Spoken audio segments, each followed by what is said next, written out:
Dentro de los pasillos de los dioses, Shiva se topa con Rudra, a quien abraza sin dudar. Ambos estaban contentos por su reencuentro. Ahí también llegaron el resto de dioses indios, a conversarles sobre el resultado de su pelea. Entre su charla, una voz ajena dice que en verdad le dieron una paliza. Se trataba del dios supremo Zeus. Shiva no le miente y dice que está en lo cierto, él casi no pudo soportarlo. El dios de la destrucción reconoce que los humanos son ridículamente fuertes y Zeus lo afirma. Del otro lado, en el pasillo humano, Geir y Brunhilde caminaban. La menor recordó a su hermana Prur y se sentía triste por su despedida. Ella juró que moriría con el hombre a quien amara, entonces ella estaba feliz. A final de cuentas, ella murió junto al hombre que amó. Pregunta a Geir. Luego de ello estalla en lágrimas, diciendo que entiende la importancia de salvar a los humanos, pero ¿por qué ir tan lejos por salvar a la humanidad? Ante eso, Brunhilde repite las palabras de Adán. ¿Hay algún hombre que necesita una razón para proteger lo que quiere? Justo después, la frustración la consume y golpea la pared. Pide a Geir que la deje sola y entra a una sala. Allí se encontraban los restos de Raiden. Ella había jurado no sentirse conmocionada hasta el último momento, pero parece que Brunhilde era mucho más débil de lo que creyó. Aún así, sin importar el costo, ella salvaría a la humanidad. En otro lugar de Valhalla, Zeus visita un gigantesco árbol, donde yace Buda comiendo unos dulces. Zeus le conversa de la quinta pelea donde la humanidad había vuelto a impresionar, pero Buda no parece interesado. El ambiente cambia cuando Buda le pregunta qué quiere. Zeus entonces le responde: Buda, tú podrías luchar en la sexta ronda. Buda le responde con otra pregunta: ¿por qué deseas tanto destruir a la humanidad? Y Zeus le comenta que no le gusta perder, por eso siempre cuando pelean, ganan. Así son los dioses. Genial, me encanta tu espíritu, fue la respuesta de Buda. En eso ambos dioses desprenden un inmenso poder, aumentando la tensión, pero Buda se calma y alegre le dice que está bien. Él peleará, así que solo disfrute del espectáculo. En el torneo, Geir iba por los pasillos en busca de vendas para curar las heridas de Brunhilde. En eso ve una puerta abierta y ve dentro. Allí estaban tres dioses de la fortuna, uno curándose la herida que le había dejado Buda, jurando que iba a vengarse en la próxima ocasión, ya que la próxima vez Buda recibiría la pena de muerte con Zero. Desde afuera, Bichamonte y el resto de dioses se encuentran a Geir. Los 7 dioses la rodean y Geir estaba asustada. Ebisu se le acerca a preguntarle por qué estaba husmeando. En ello una voz familiar recita un poema. Esa era la voz de Jack, que venía con una taza de té negro para invitar a los dioses. Todos los dioses se sorprenden por su presencia y Ebisu se dispone a atacarlo, pero Bichamonte lo detiene diciendo que no tolerará asesinatos sin sentido, y los 7 dioses deciden irse, sin antes advertir a Geir que olvide todo lo que escuchó.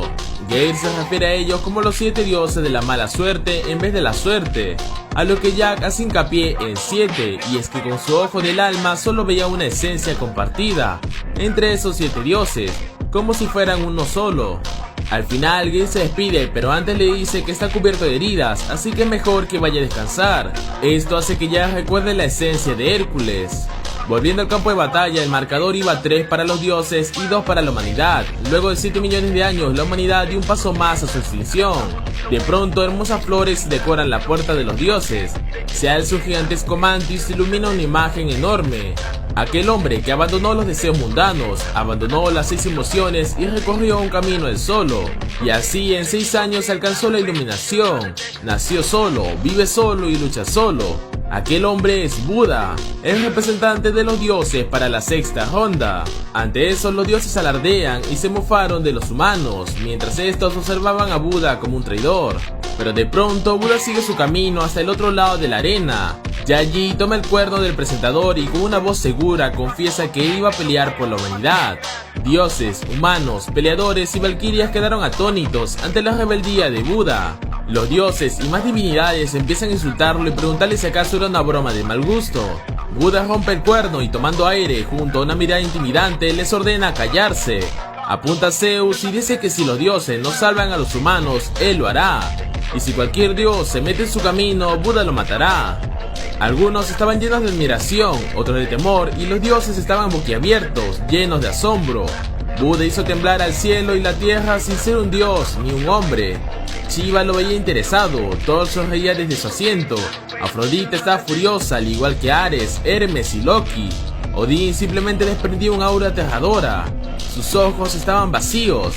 En todo el Valhalla, la única que se encontraba inamovible era Brunhilde. Gale le pregunta si esto también era parte de su plan, y Brunhilde le dice que simplemente Buda es muy engreído como para dejar que alguien le diga qué hacer. En los pasillos humanos, Brunhilde sale llorando de la sala. Buda se le acerca y le pregunta por qué estaba triste, a lo que ella le dice que es por luto a los fallecidos. Ambos tenían un plan en la mente, se veía en sus miradas. Buda le confiesa que Zeus le pidió pelear en la sexta ronda, pero que en vez de hacer eso, él luchará por el lado de la humanidad.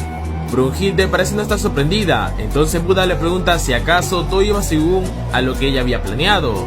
Brunhilde hace parecer que no entiende a lo que se refiere. Buda le recuerda que ella fue quien le pidió ayuda para conocer sobre el Volund, así que tal vez también planeó que Buda peleara por la humanidad. Ella solo dice que en todo Valhalla no hay nadie que odie a los dioses más que Buda. El dios le dice que esos ojos vacíos y problemáticos de Brunhilde le gustan, pero también les recuerda algo: Buda no puede permitir que personas como Brunhilde existan. Luego desaparece lentamente, dejando a la Valquiria temblando del miedo. El presentador le dice que no puede hacer eso. Zeus responde que está bien, no le importa. De hecho, eso le motiva a pelear de nuevo. Buda dice que gracias igualmente, y que no tiene problemas de pelear contra él. Son interrumpidos por la imponente voz de Odín, quien pregunta si acaso Buda está preparado para que todos los dioses sean sus enemigos. Y a su estilo engreído, el dios Buda le dice que sobre el cielo y la tierra en ese mundo solo Buda importaba. Su arrogancia hace que vuelvan a insultarlo y decide preguntar por su oponente.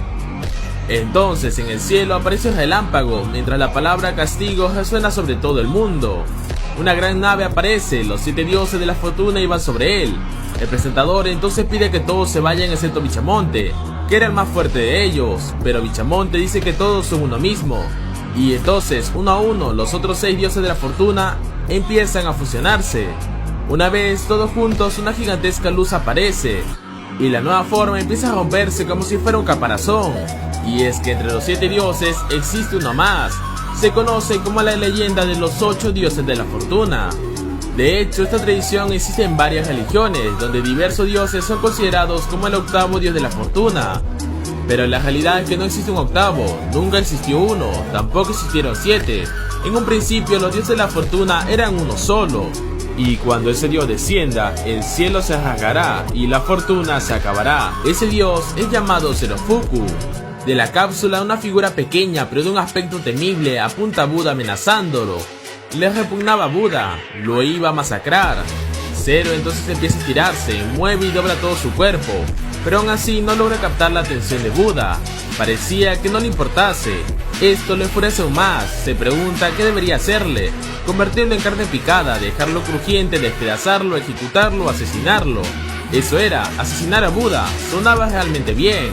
Desde la tribuna, Ares no sabía de la existencia de un dios tan siniestro como Zero, y Hermes le comenta que su existencia eran simples rumores, pero con su aparición todo apunta a que la sexta ronda estará cargada de desastres. Zerofuku empieza a gritar de una manera que aturde y enloquece todo el cuadrilátero. Con una orden de los dioses, el presentador da iniciar la pelea. Del bando humano como representante estaba Buda, y del bando divino como peleador estaba Zerofuku. Gale pregunta por la identidad de Zerofuku y Brunhilde dice que la apariencia de los 7 dioses de la fortuna es en realidad Zerofuku. Él es el dios original, y alguna vez fue el dios más generoso que existió, pero el dolor lo cambió por completo. Volvamos a la antigua Asia, donde humanos y dioses aún convivían. Allí un joven y alegre Zerofuku se despertó con la intención de hacer felices a todos. Ayudó a una familia de aves y esto le alegraba. En esos tiempos era el dios más amable que jamás existió, pero todo cambió cuando descendió a ver a los humanos. Todo en ese lugar era un caos. Había tanto dolor que hizo llorar a Zerofuku. Desesperado por ayudarlo de inmediato, piensa que acabar con su felicidad de raíz sería lo mejor, así que ve a un niño sufrir a causa de sus pulmones sin poder respirar. Usando su poder divino logra curarlo a cambio de quedarse con su desgracia. Desde ese momento asumió como su tarea quitar la desgracia de todos, absorbiendo su dolor. Así fue durante mucho tiempo, viajando y ayudando gente. Absorbía y absorbía el dolor, sin detenerse, esperando que así lograra ser felices todos. Y así después de varios meses, incluso años, volvió a su hogar,